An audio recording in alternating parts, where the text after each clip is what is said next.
All right, we'll call the meeting to order at 6:01 PM. First item on the agenda is roll call. Nyla Fry, Here. Trisha Brown, Here. Sam Kaufman. Here. Kristen Rungy, Here. Aaron Moran. Here. Joel Zisselsberger, Here. Robert McPherson. Here.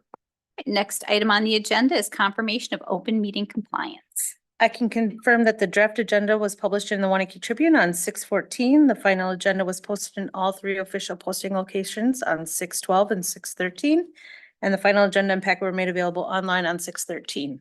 For anybody in the audience, please be sure you sign in with your name, address, and accurate or municipality for accurate record keeping. And anybody interested in public comment or public hearing, please fill out the forms prior to that agenda item. All right, next item on the agenda is public comment. Do we have anyone who would like to make a public comment today? We have one. We have Dick Griffin at 301 East Third Street, apartment 135, Waunakee. Over here. Yes, please. Up at the podium, if you don't mind, and then there is a little microphone, and if you don't mind pressing the button until it turns green.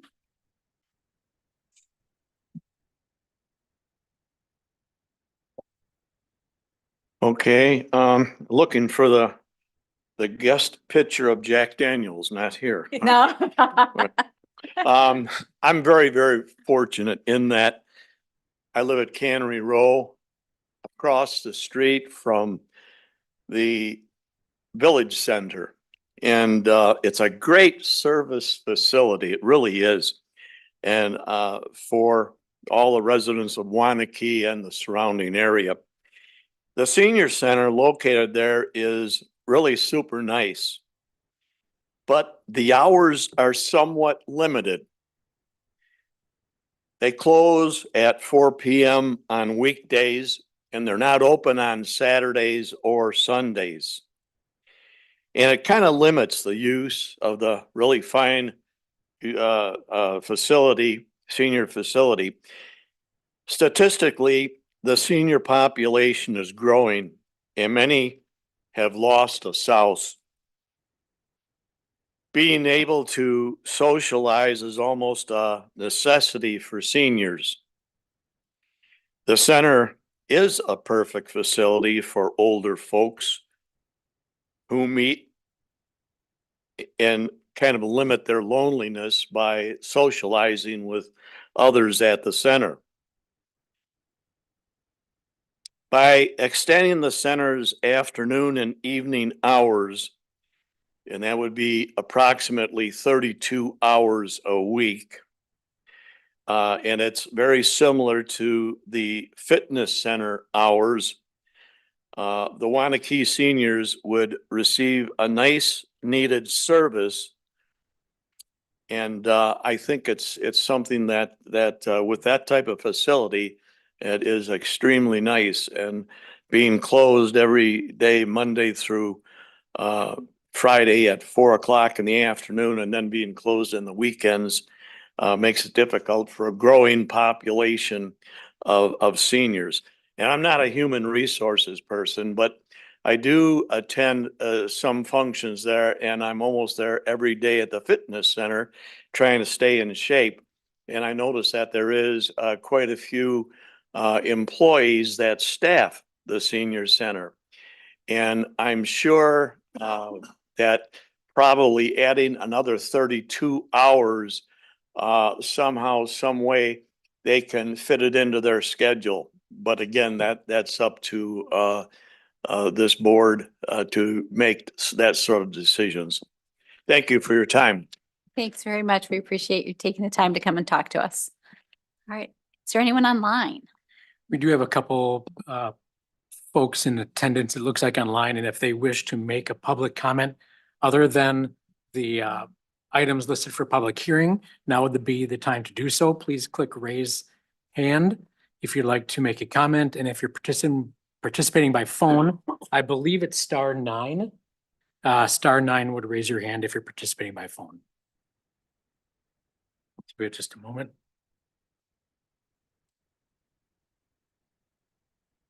No hands. No At the hands? moment. No. All right, and no other public comments from the audience live here today? All right, then we'll close public comments. Next item on the agenda then is the consent agenda. Does anybody have anything that they would like pulled?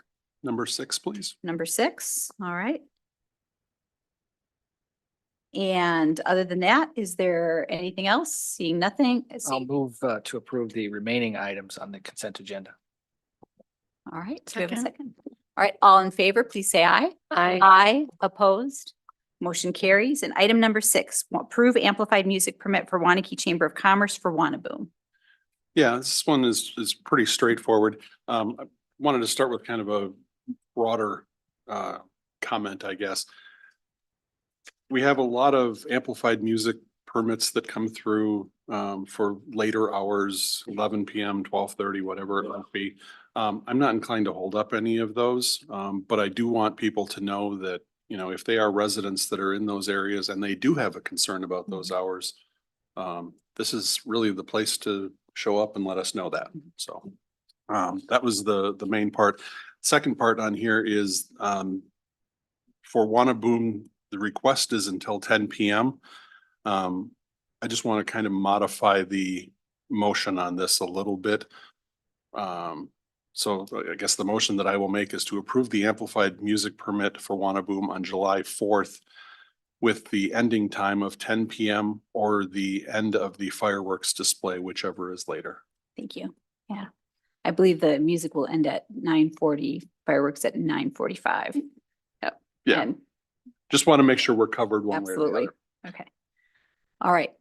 I'll second that motion. Yeah. Do we have any discussion on the motion? No. Seeing none, all in favor, please signify by saying aye. Aye. Opposed? Motion carries. All right. And next up then are reports and announcements. And you'll notice we have changed the language there to include not just reports, but also announcements, because there are occasional moments when we have things that we would like to share that aren't necessarily, well, we could do them in public comment, but why not do them in announcements? So with that, first item up, Board of Review.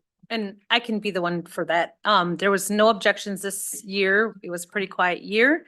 So we had no hearings and had our 2-hour meeting, and that's about it. Wonderful, wonderful. Parks and Rec. The park committee had a discussion with many of the neighbors in the vicinity of Castle Creek Conservancy pertaining to the potential installation of a third bridge at the end of Wimbledon Way. The committee took no action. There was interest in looking at some more of the hydraulics in the area, as well as getting more information from MMSD on their sewer line work in a few years down the road. And we also approved a lacrosse backstop installation that the Booster Club will be paying for at Tierney Park. All right. And next up, Public Works. There's quite a bit here. Frank H. Street and Arboretum are finished except striping the pavement. South Street started today. Prospect, sidewalk and road grading are finished and all underground utilities are finished. Kilkenny West started, Highway 113 Bridge project started. That's not our project, that's the DOT. Crew worked hard with storm cleanup. They had 31 loads of chips and 160 dump truck loads of unchipped brush that they've cleared since the storm. Sidewalk project bid was awarded and sidewalk replacements probably will not be beginning until the end of July. And we also talked about some contaminated soil at the village center and put that out to bid so that we can hopefully get that taken care of. So as you can see, Public Works is very busy and they also managed to get the flowers up on Main Street, which I had people asking me about, and they're beautiful. Thank you, Bill, to you and your crews for all the work that you've done. You've been working very hard. They are gorgeous, aren't they? Yeah. All right, next up is Plan Commission. Plan Commission had a busy meeting. We approved a sign request from Anytime Fitness for a conditional use permit to update their sign. It is now a track sign, which is slightly different than the type of sign that they have up on the building right now. We reviewed an item for secure storage to amend their existing conditional use permit and passed that with some discussion around landscaping in order to buffer one side of a fence that will be going up to conceal the U-Haul trucks on the property. We discussed a rezone prop for 606 Reeve from C1 highway commercial to from C2 to C1, and that's going to come before the village board soon. We discussed a request by Northridge Church to amend the existing business park general development plan to use zoning for 2A to 2B. They are looking at purchasing a property that is within the village industrial park to use as their permanent home for their church. We discussed and took action on a site plan for the Waunakee Police Department and reviewed those plans, and they're coming along really nicely. We looked at a site plan for the Waunakee School District that was for final approval, and we approved that. And then we discussed a request by Octopi Brewing for some site upgrades at 1131 Unique Drive, and that was also an item for the Plan Commission. Joint Plan Commission, I believe, was canceled. So that is, although it is on here for update, there was no Joint Plan Commission meeting this month. And then next up is Tourism Committee. I'll go ahead and take that one. Tourism Commission met last week. We went over the current state of the fund balance and talked about some projects that we'd like to possibly see the Tourism Commission do going forward. And Community Development Authority. We did not meet this month. Create Waunakee. We didn't meet this month, but there's still a lot of fun things going on. Tomorrow, Live from the Park concert series kicks off. I think it's a folk band, folk funk, the Old Oaks. And then this Friday is Make Music Day. So it's an annual event with free music in a variety of locations. So library has some, Lone Girl, Buck and Honeys, Waunakee Senior Living, Red and White Wine Bar, Grace Coffee, Imaginary Tea, and more. So Wonderful. It's going to be a great Friday night in the village. Yeah, and EMS Commission, Robert, they sent you a Yes. report? Yes, there's two major things that came out of it. One is the study is underway. It started a little bit early in collecting data. So that's the joint study with Middleton EMS to understand feasibility of combining services or making changes to each municipality or each district services, depending. The second is there during the storm on the 21st of May, one of the ambulances actually got hit by downed wires. So they've actually had a unit out of service for a little bit. It is an insurance claim, so it's being taken care of. And they're working through that as we speak. And no one was injured in that? Oh, sorry, yes, nobody was injured and the patient was transported via the other trucks at the hospital. So there was no problems. More excitement than you want on a call. Absolutely. All right. Do we have any other committees, boards, or commissions? How about finance Finance, yes. as well? So Finance Committee met 76 minutes ago and reviewed the preliminary Baker Tilly audit report. While there was a decent amount of discussion, there was no real concern there. And then they approved the preliminary 2025 budget process and calendar. Is that? Yeah, that's right. That's all. All right. All right. Any others? Any other announcements? I'll take an announcement. All right. On that. The shred event on June 6th, we collected roughly 2 tons of shredded paper. So Wow. another successful one, and we'll plan to do it again next year. 2 tons is a lot. When you're talking awesome. shredded paper, yeah, It's a lot of paper. It's a lot of paper. Yes. my grandma watches every meeting and today's her birthday. So I wanted to say happy birthday to my grandma. Ah, Happy birthday. That's awesome. That is awesome. Okay, fantastic. All right, so no other announcements or committee reports? Excellent. Let's move on to public hearing. First item is discuss and take action on a request by St. Somewhere Incorporated to combine 2 existing parcels at 110 Fairview Court. And I'll present that. I don't know if Todd or Lauren?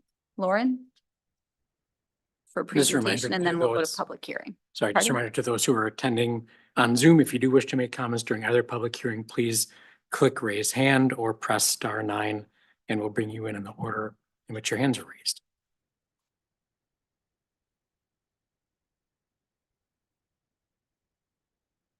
I believe this is So- page 50 of your packet if you're following along.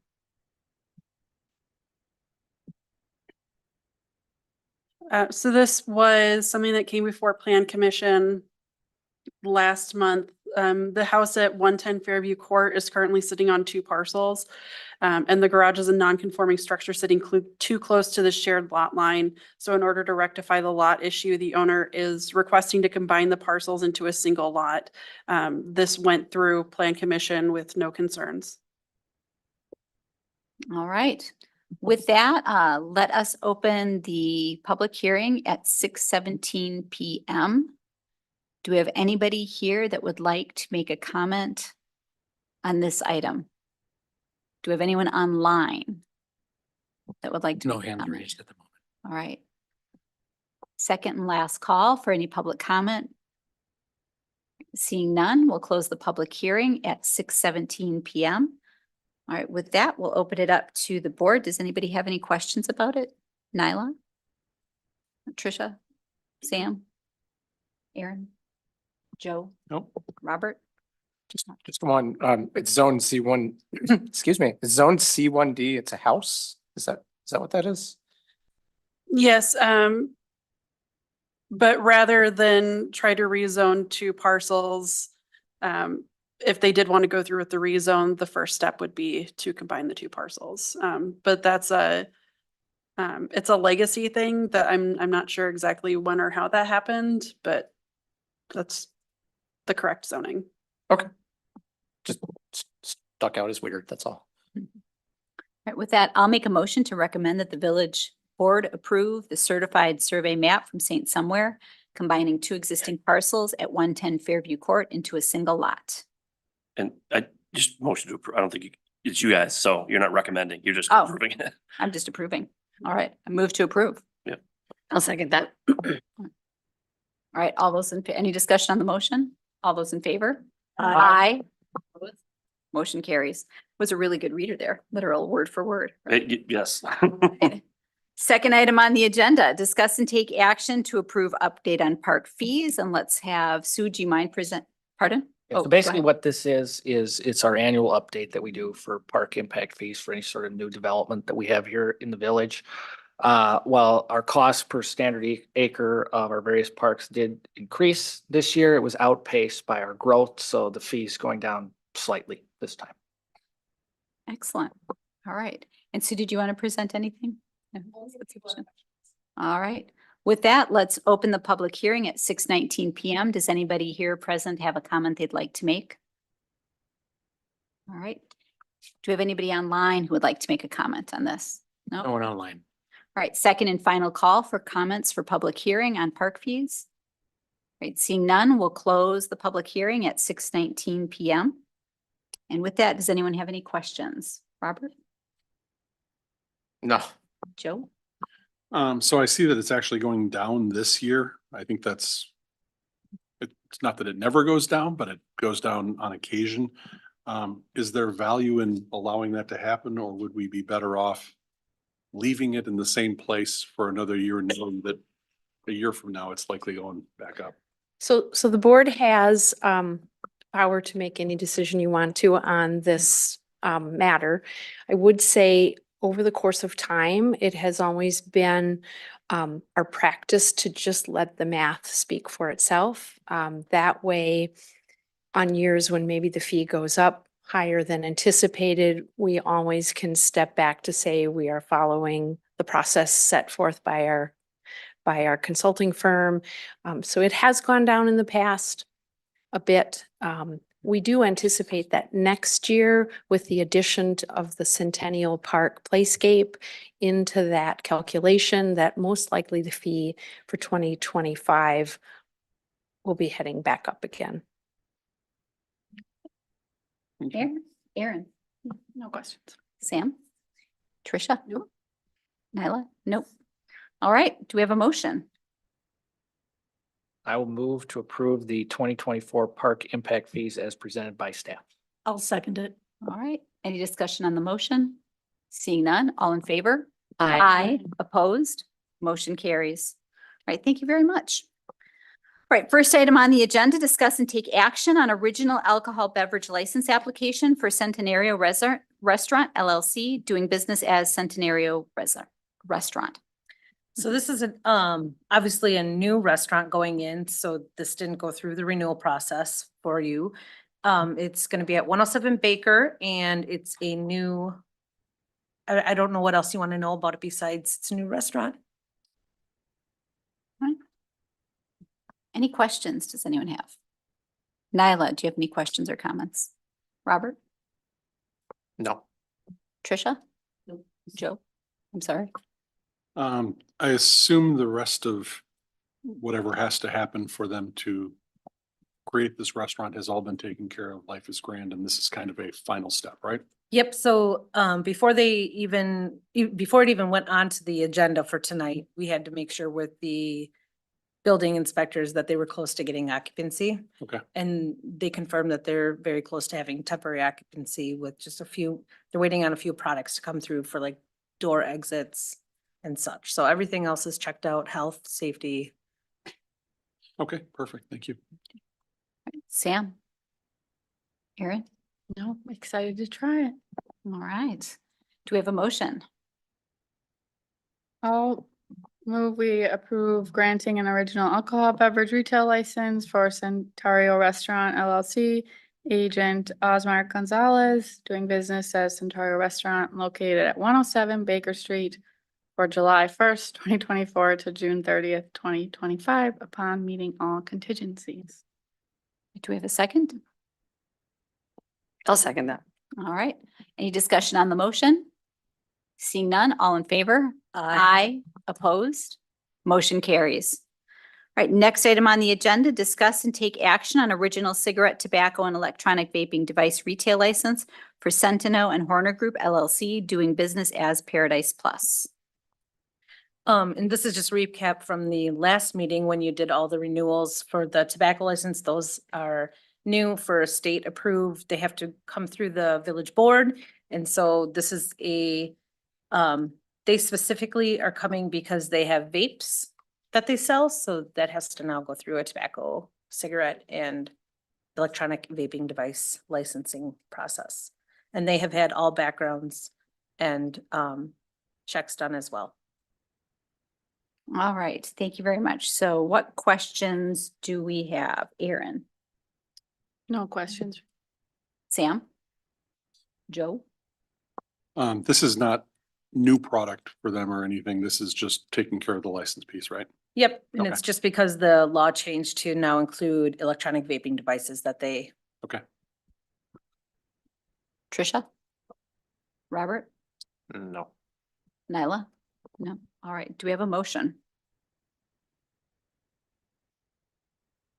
I'll move to approve granting an original cigarette, tobacco, and electronic vaping device retail license for Centeno and Horner Group LLC, doing business as Paradise Plus for July 1st, 2024 through June 30th, 2025, upon meeting all contingencies.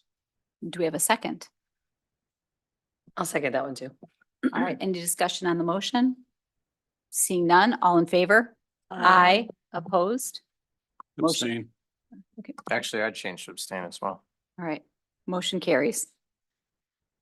All right, we are now on business item 3, discuss and take action on proposal to renew contract with ITSG for managed information technology services. And Todd, you had a comment about that? Yeah, this is an item that there's a couple changes from packet version 1 to packet version 2.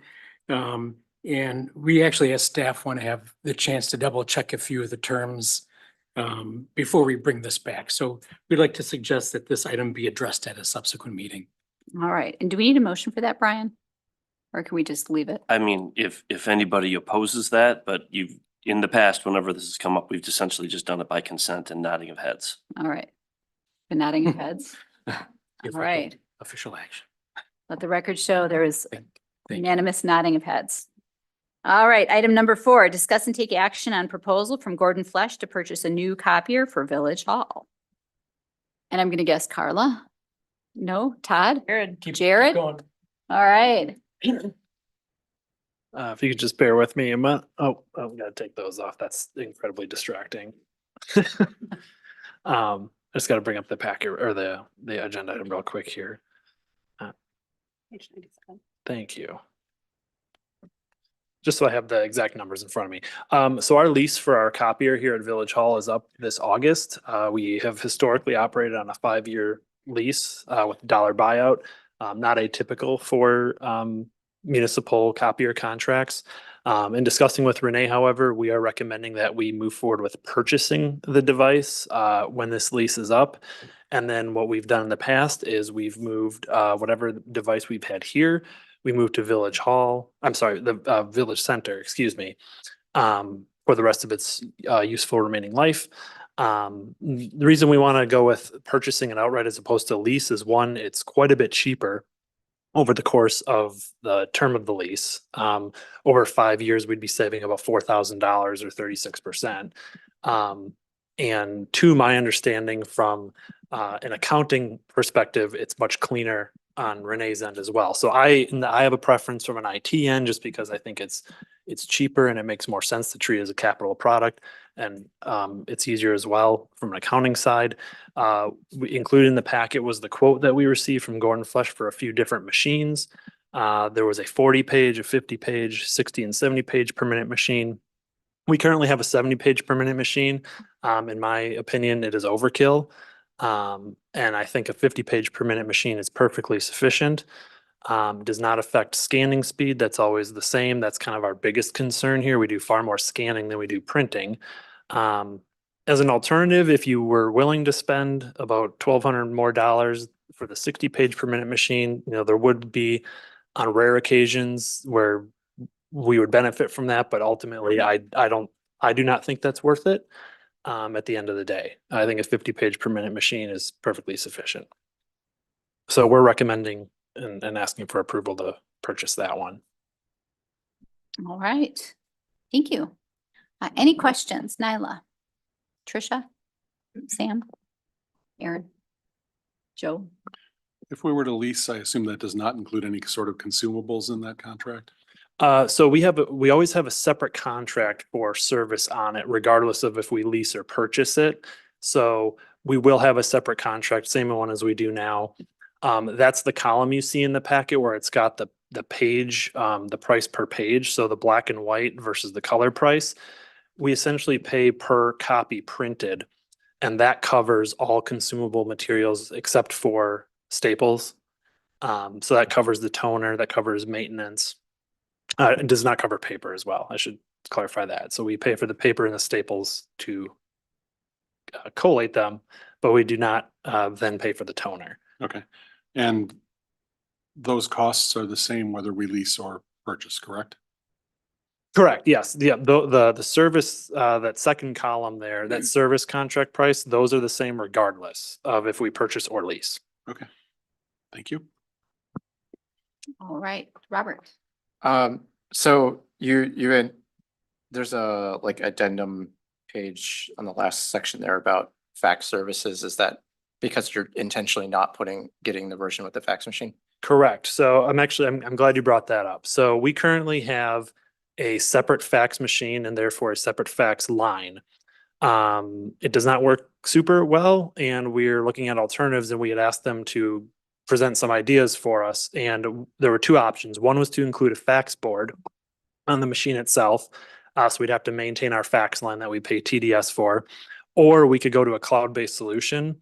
So basically we'd scan a document in and then we email it, but it works just like a fax. So it actually has a fax number. It just gets sent over internet protocol. And it works the same way back to the village. Correct. Yeah, Okay. we would receive things just like, it'd be in an email inbox, but then we can print it on the copier. Okay. So people would still send things to the same fax number. And that, it'll be a little bit cheaper to go that route. We currently pay $45 a month for our fax line. To go to the cloud-based solution would be about $42 a month. So it's a push. Yeah, it's essentially a wash. So we figured we might as well go with what we think is the more reliable option, which is the cloud-based, the internet-based solution. I was just making sure we still have a fax line. As antiquated as that sound, I know that faxes are still technically the most secure method of transmission of information. So Yeah, and there are several things that we're actually required to send via fax. There's several that I have to send via fax, given the nature of my job. For gotcha. elections, we have to have a fax. I was thinking of that too. Okay. All right. Last remaining fax users. All right, any further discussion on it? If not, I'll motion to approve the purchase of a new copier for Village Hall totaling $11,435.15 using remaining copier lease and unused equipment replacement monies as presented. Second. any discussion on the motion? Seeing none, all in favor? Aye. Opposed? Motion carries. All right, next item on the agenda is discuss and take action on development agreement for Kilkenny Farms West Phase 1 residential. And so who will be presenting that? Lauren? Oh, Brian? Sure. So starting on page 101 of your packet, this is the phase 1 agreement for Kilkenny Farms West. This is what I would call our standard residential subdivision agreement that really just walks through the different public improvements that are required. A couple of highlights, I guess. The developer is proposing to effectively grade all of the land that's within the plat except for the land that's on the commercial area. The number of lots, if you look at page 4 of the agreement, page 105 of your packet, regarding phasing of when lots can be built and when, or really more when building permits will be issued. This is language taken directly from the annexation agreement that we had with them, and I would say is kind of our more standard language that we've utilized. So notwithstanding the fact that the entire plat is going to be graded and certain public improvements are going to be in, it's the number of building permits that can be issued on an annual basis is still limited to basically our current policy, which was in the annexation agreements. As part of the process, and I think one of the things that's going to benefit the village because so much work is going to be done in phase 1, there is, as part of the final plat, we do have some land that is dedicated to the village for purposes of a new water storage facility. And that essentially this agreement makes sure that within the 2-year period that's required, the public improvements are going to be constructed to that lot so that when we are ready, and I know that we're not going to be ready in 2 years for that new water storage facility, but when we are ready for it, the public improvements will be there. Otherwise, again, this is our standard agreement and certainly willing to answer any questions that the board may have. All right, thank you. All right, what questions do we have? Nyla? None? Robert?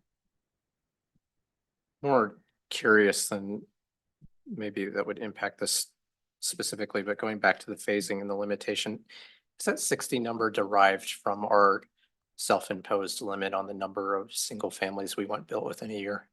I think where it comes from, I mean, I do think it's related to that. I also think it's related to a discussion that I've never been a part of, that I think that we've had with the school district, where we want to see steady growth, but not slamming growth, because apparently that may or may not impact the school district in a negative way.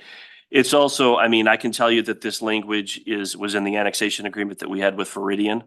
And so we effectively, and it's been updated a little bit throughout the years, but I mean, I think ultimately it probably does fundamentally go back to that. So if at any point in time, the next time that we have a new development, if this board has the flexibility to allow for quicker growth, if you want. I mean, I think most developers look at this 60s and they look at it as a limitation because it's not something that they're required to do. It's a ceiling or a cap that's put on them. It is a ceiling, and it seems like depending on how old it is compared to the size of the village, it seems like it's a number that should be growing as the village gets larger, because what was 5% 10 years ago may now be 7 or 6%, I'm making up numbers, by the way. I'm just saying, like, the village has gotten larger and there's more units out there. So it seems more arbitrary than anything. It's definitely an issue that you have the authority to revisit if you'd like to. But not, and I'm. Well, I mean, I don't proposing think, I for mean, tonight, I'm just. I would say that there's also kind of if you look more in that paragraph, there's a cushion there where there's an initial 30 lots that are allowed. So like if all of a sudden things really go gangbusters and the economy's doing really well and you have a bunch of people who want to buy homes, there is a little bit more flexibility there. And then the parade homes also aren't covered. But again, yeah, you certainly have the flexibility to, I don't think you're gonna run into any developers who are gonna have a problem if the village raises that limit. I'm just think even realistically with the way the limit is and how much developable land that we have currently with things going on, I don't know. What do I know? But it seems like they couldn't even max it out if we raised it, but okay. I was just curious. If I can follow up on the curiosity, you do development agreements on residential developments in other communities. Do you see lot limitations like this as a common practice in these? I believe that Verona has similar language that it has. I don't think that Mount Horeb does, but Mount Horeb's developments are generally a little historically have been on a little bit smaller than, let's say, Kilkenny West, maybe about a third of the size. So they haven't really had that need because even if the development went full bore, it would probably be 75 lots in 1 year at the most. I mean, the land's bought, we've already approved the plats, like it's gonna get developed at some point anyway. I could see somebody making an argument of, well, if you don't phase it in, then you might have gaps in your growth and then it'll look bad for funding or something like that. But we live in an era of extremely high cost housing, so I struggle with putting artificial caps in there because it just seems like another barrier to a market not being a free market. So I'll stop there because that's not what we're debating tonight. Don, what would your thoughts be on that? I was at the town of Bristol years Would you mind going up to the mic? Sorry.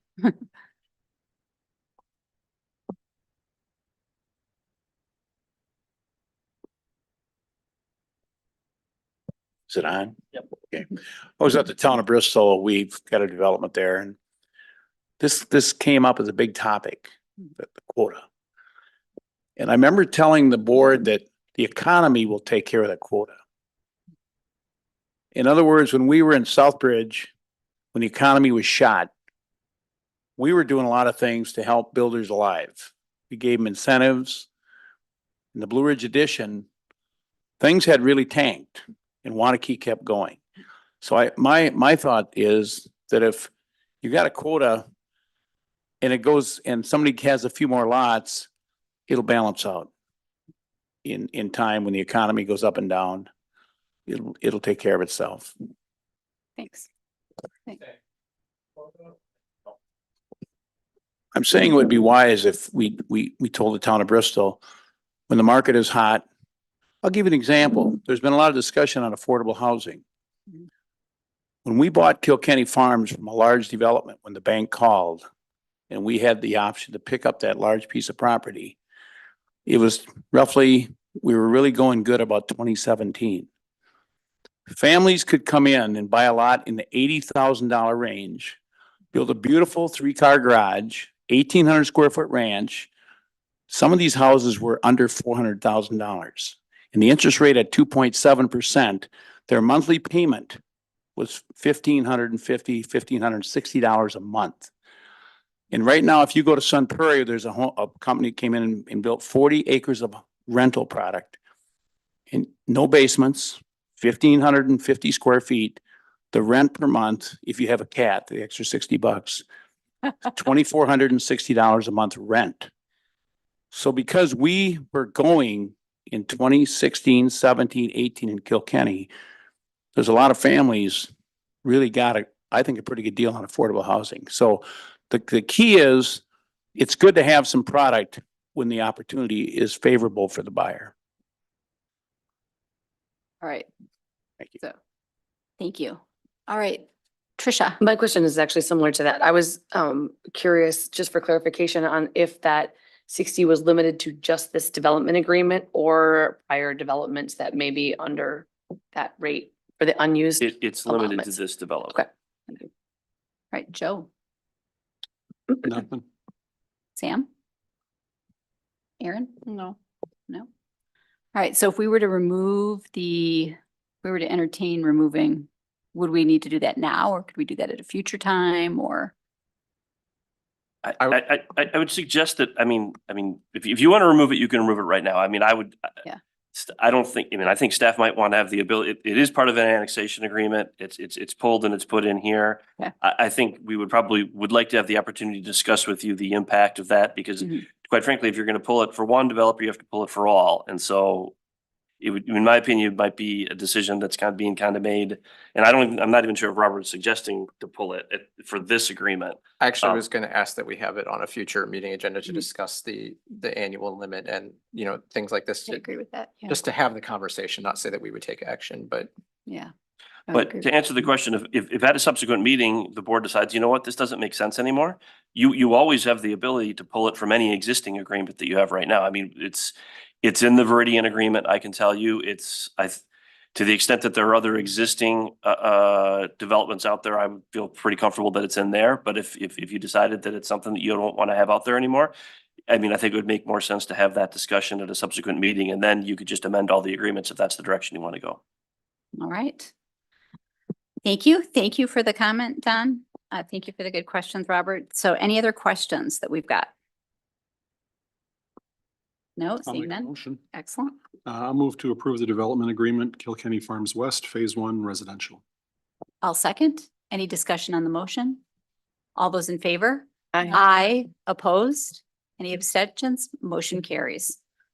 All right, thank you very much. And next item on the agenda, discuss and take action on the proposed second amendment to development agreements for the brewery expansion project TID 9 and warehouse expansion project TID 9 related to Octopi projects and facilities. And I'll be recusing again, Right. so. All have right. fun, everybody. We'll see you later, Sam. And that goes to, is that Lauren? That's Brian. Yeah, I mean, I wouldn't. I'm just naming the wrong people all day today. I think at a staff level, we don't really have anything to discuss in open session. This is all related to terms and conditions associated with an agreement. So we would recommend a closed session discussion. All right, and with that, I will read the statement and then we'll take a vote if there is a motion to go into closed session. The village board may convene in closed session as authorized by Wisconsin statute 19.85 1E for the purpose of deliberating or negotiating the purchasing of public properties, the investing of public funds, or conducting other specified public business whenever competitive or bargaining reasons require a closed session. The village board may convene in open session and discuss and take action on the subject matter discussed in closed session. Do we have any motion to go into closed session? So moved. second. Any discussion on that motion? Seeing none, roll call vote, I believe, Carla? Yes, with my randomizer. Trisha Brown, Yes. Robert McPherson, Yes.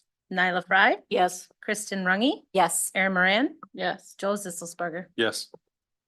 All right, and the board will go into closed session, announcing at 6:44 and as soon as the room is cleared.